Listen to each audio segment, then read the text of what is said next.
Le premier contre-argument qu'on entendait pré-confinement, c'était le télétravail est très difficile à mettre en place.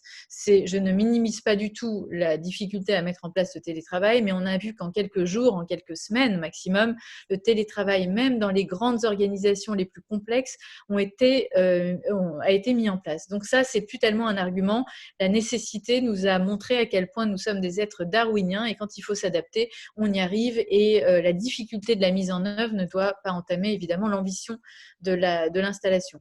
Deuxièmement, l'argument le plus pesant et qu'on entend encore aujourd'hui est celui des liens sociaux du collectif. On entend très souvent que le télétravail va déliter les liens sociaux et va empêcher le travail collectif. Pour moi, je n'y crois pas une seule seconde. Pourquoi? Je vais vous donner 3 arguments. Après, on pourra discuter, il y a le temps des questions.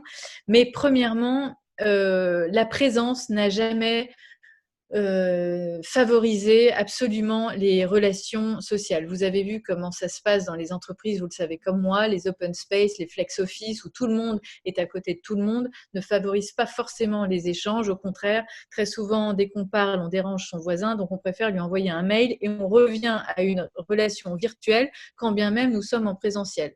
Donc, je ne suis pas sûre que la présence soit un gage de collectif, et je pense même que la distance peut rendre d'autant plus désirables et attendues les relations qui ont été virtualisées et suspendues durant le confinement. Je prends un exemple très concret. Vous avez vu que devant les magasins de vêtements, par exemple, les premiers jours de déconfinement, il y avait une queue immense devant les magasins, alors qu'on peut tout acheter en ligne. Donc, il y a quelque chose dans le réel qui n'est absolument pas substituable au virtuel. Au contraire, je pense que comme beaucoup de choses dans la vie, il suffit d'en être privé pour en apprécier la valeur, et il suffit d'être privé de ses équipes, de ses collègues, des gens qu'on aime pour avoir envie de les retrouver d'autant plus fortement. Donc je pense qu'au contraire, ça va favoriser un collectif vraiment désiré, vraiment voulu, et quand on se réunira, ce sera vraiment quelque chose de choisi.